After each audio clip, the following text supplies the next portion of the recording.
Gonna be very interesting. It's gonna be taking a lot of different directions, including gears and farming. So what I'm looking right now is the KDNF Fest 2021 that just announced yesterday, and this is the translation. I'm not sure if this translation is accurate, but we're gonna take a look at it because everyone is taking a look at it, right? So the first thing on this list of gear is the gear that you'll get from 110 cap will be at a level 105.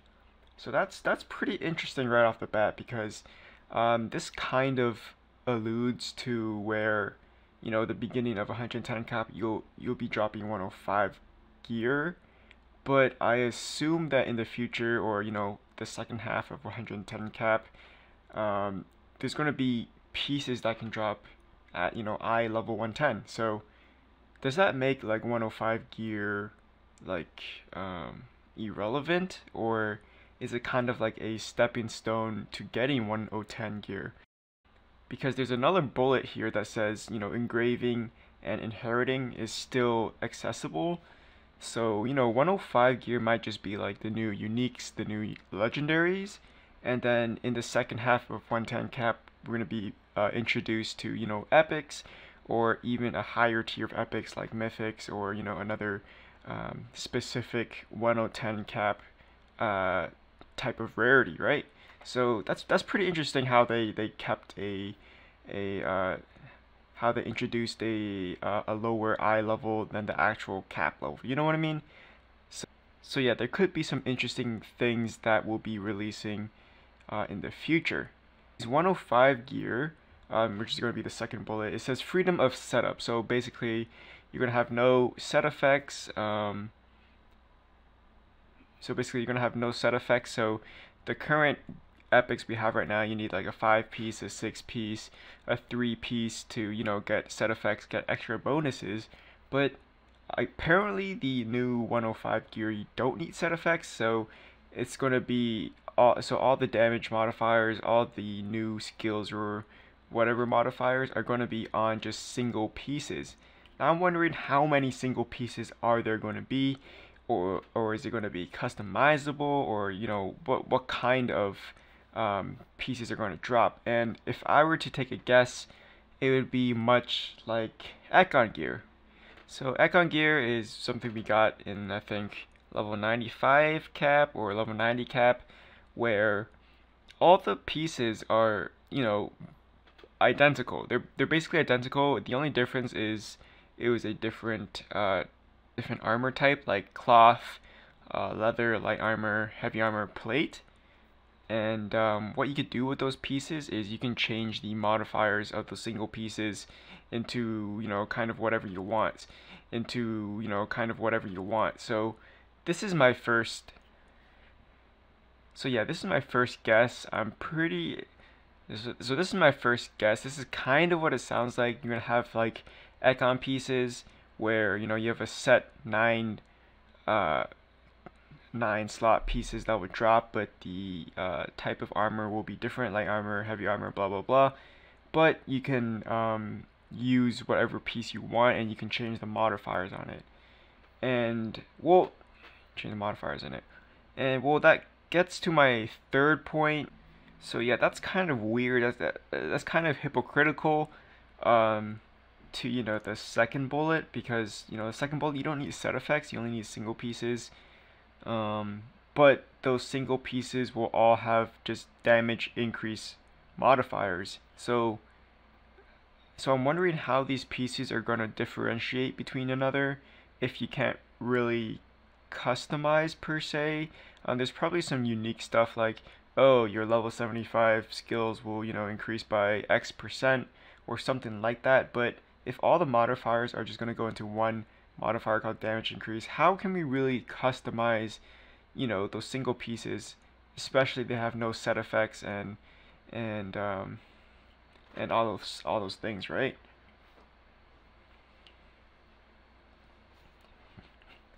Similarly to the fourth bullet, it says buffer options. All buff options will be merged into a new option called buff power. I am assuming that's gonna be like, level 30 skills +1, +2 is just going to be called like buff power +1, +2. So again, how is that gonna help, you know, customize your gear or customize your modifiers? Because, you know, if you drop one piece, it's gonna say like +2 buff power. I mean, isn't that just like all you get? You can't really like customize, you can't really change it.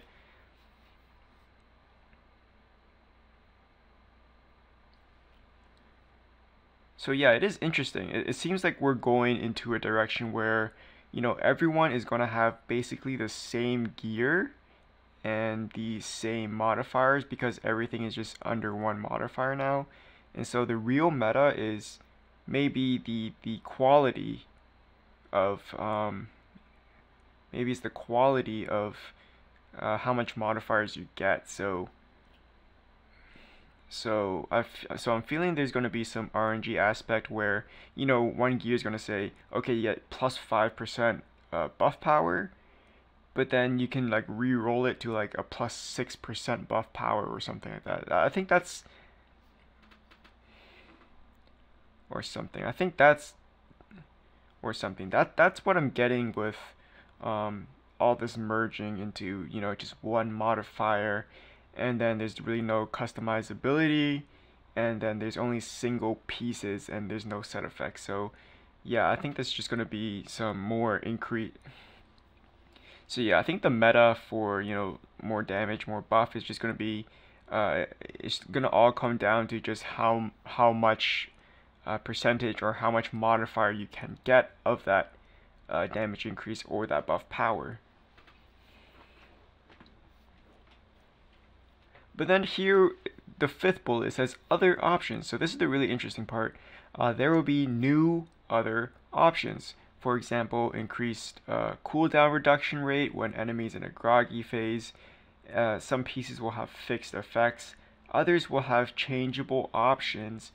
And options are transferable like BP for gears that have modifiable options. So I guess this kind of answers my question from before.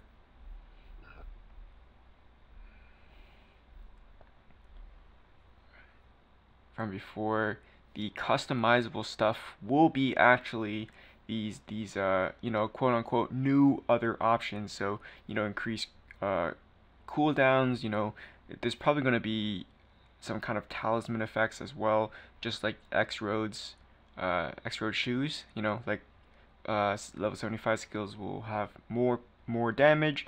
Your level 30 skills will have more damage, etc., etc., right? So and these are going to be transferable, so that's pretty, and these are going to be transferable as well, so that's pretty interesting.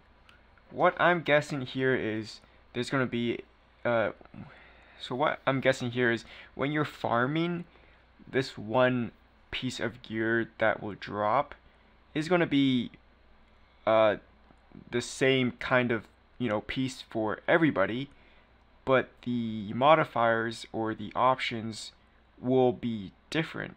You know, for example, if we go use level 100 epics, for example, what's something popular? Oh yeah, War God. So if a War God earring dropped, the options will be different for everybody, and that's pretty interesting. And that opens up a whole new, you know, RNG.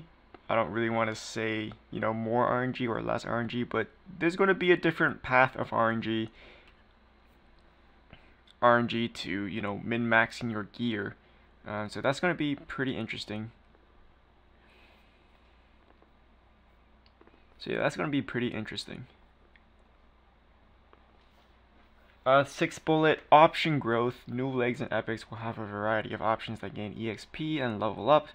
Merge dupes to gain more EXP and Ozma pieces. I'm guessing that's Ozma pieces. And max roll Sirocco pieces are usable for feeding EXP. Okay, so your gear can like level up. That's kind of cool, I guess. I guess they're going like a more RPG style, but instead of your character's level up, your gear level ups as well. That's kind of cool, I guess. It reminds me of what are those weapons called? Transcendent weapons, I think. What transcendent weapons? I think every class had a specific transcendent weapon.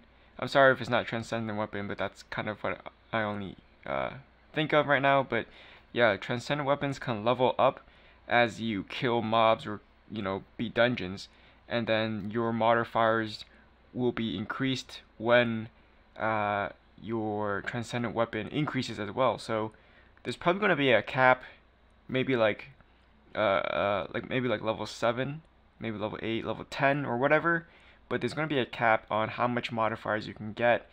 And so I think it's really important, if you're going to be future proofing or planning your gear, you want to get the best other option as possible, which is mentioned in the 5th bullet. So maybe you want to get a really good base cooldown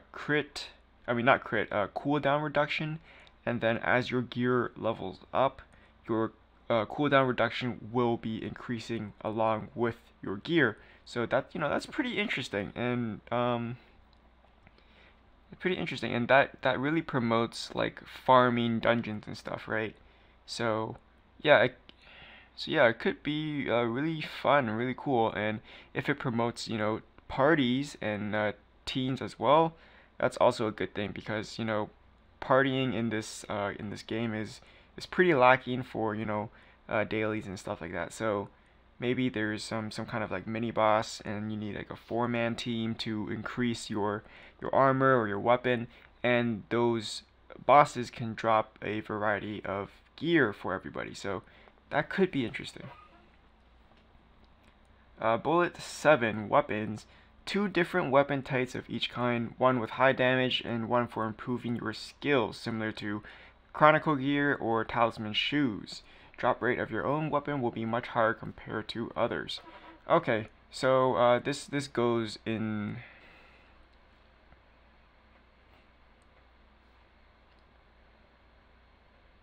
So yeah, this goes in Liu with just your normal type of gear.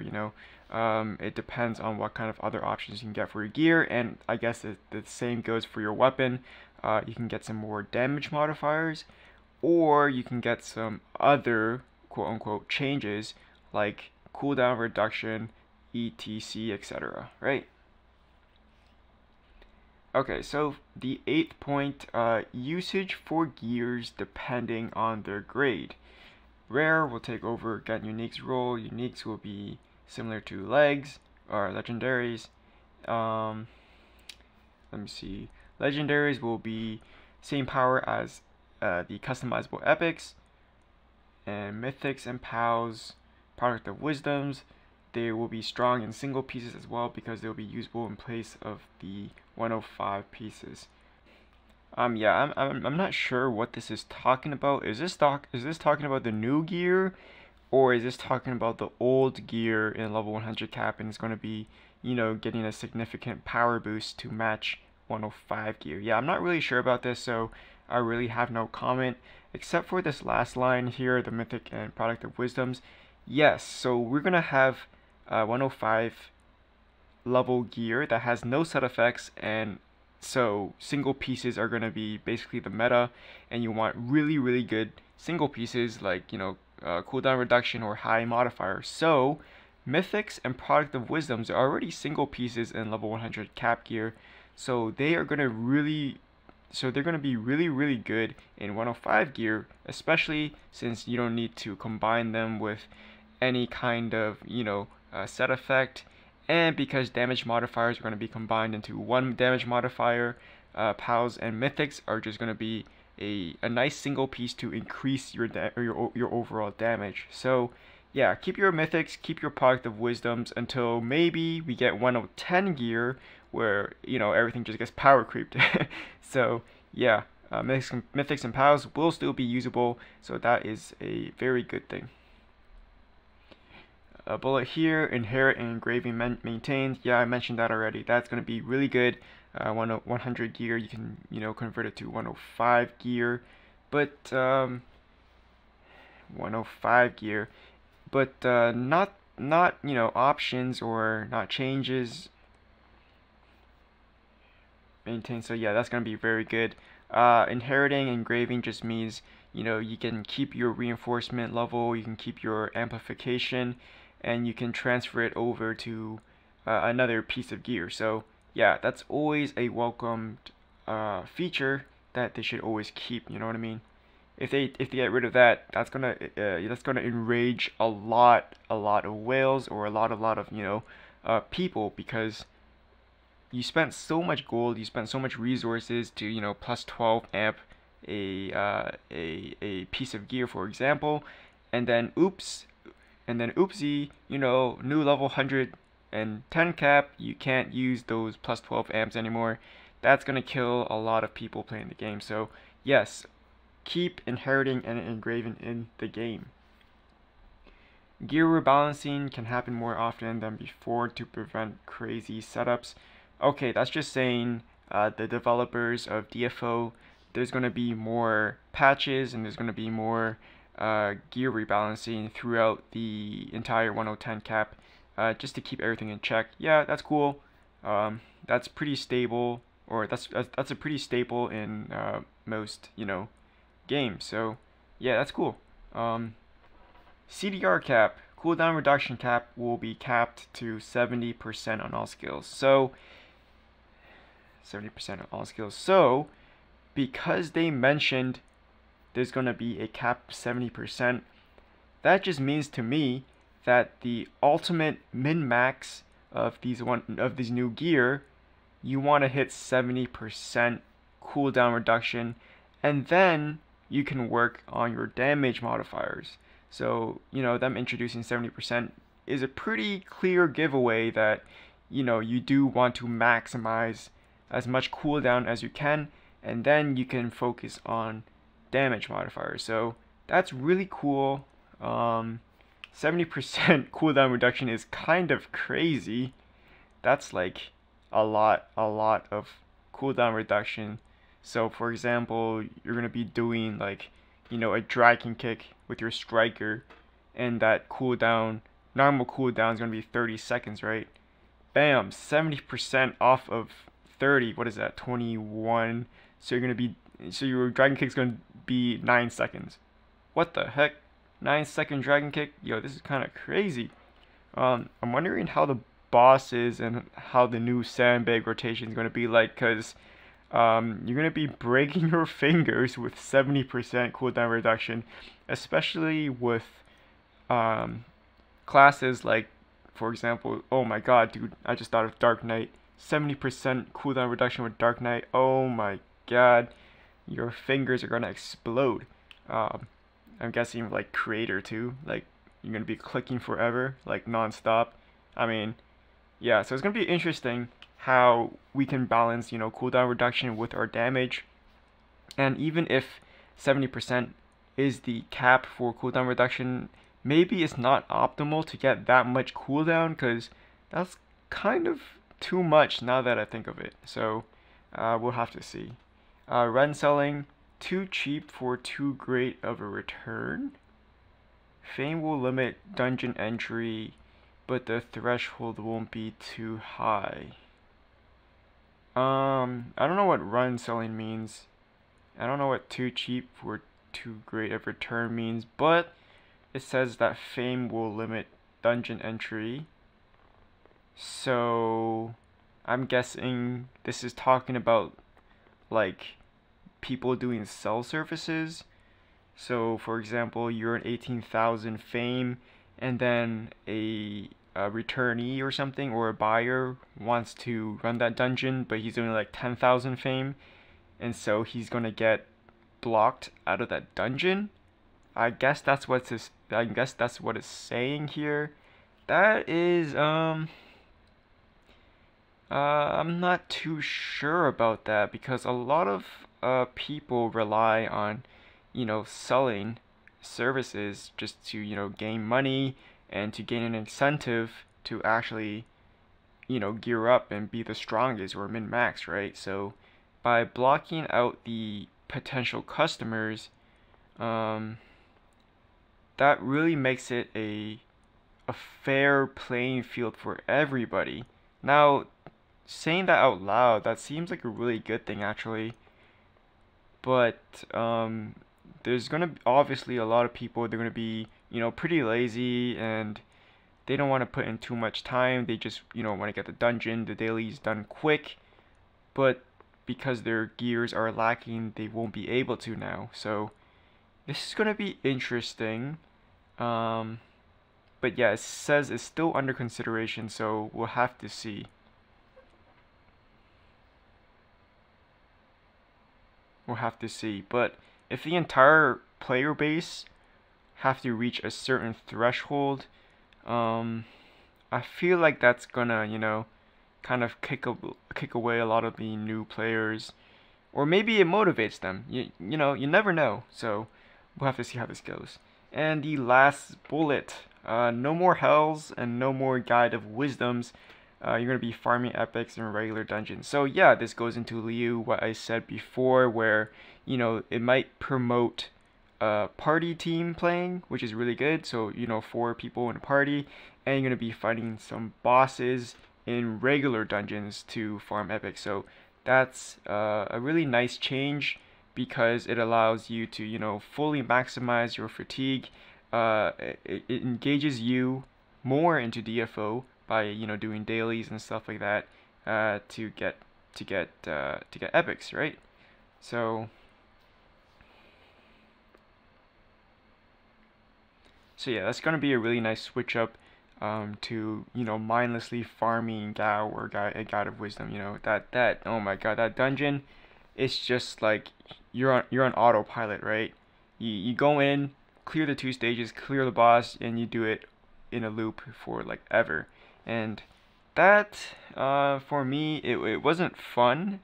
It definitely was a chore. So maybe what they can do is, if you want to farm epics in those dungeons, maybe make it like, I don't know, 20 fatigue points, like make it a big number, to lower the amount of runs you need to do, and make it hard, so you need to have an actual team party to do it, and you need some kind of collaboration. So yeah, that would be pretty interesting. We'll have to see. So yeah, that's kind of my my point. So yeah, that's kind of my first take, or my first reaction to the new gear and the new farming in 1010 cap. And I'll probably be doing and I'll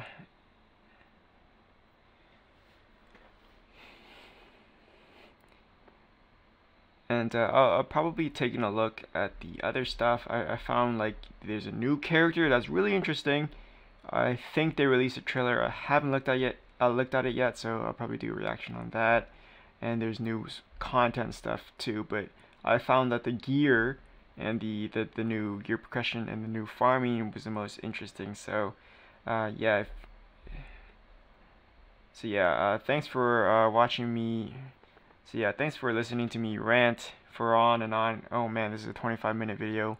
But yeah, if you found my insight interesting, or you want to strike up a conversation, feel free to leave a comment down below, or like and subscribe, join my Discord. But yeah, thanks for watching, guys, and until next time.